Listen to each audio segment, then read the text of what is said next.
Сәлем балалар. Өрт қауіпсіздігі жайында үйренеміз.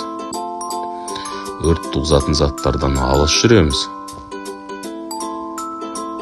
Сіріңке, шам, тұтандырғыштармен ойнауға мүлдем болмайды. Теледидар, тоңазытқыш, зарядтағыш құралдарына қол тигізбеңіз. Үйде ойнағанда мүлдем от жағуға болмайды.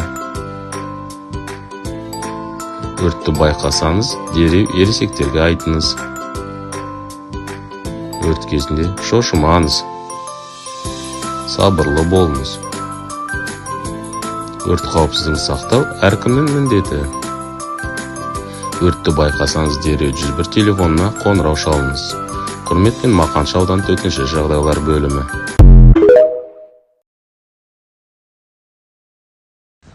Сәлем балалар. Өрт қауіпсіздігі жайында үйренеміз. Өрт туғызатын заттардан алыс жүреміз. Сіріңке, шам, тұтандырғыштармен ойнауға мүлдем болмайды. Теледидар, тоңазытқыш, зарядтағыш құралдарына қол тигізбеңіз. Үйде ойнағанда мүлдем от жағуға болмайды.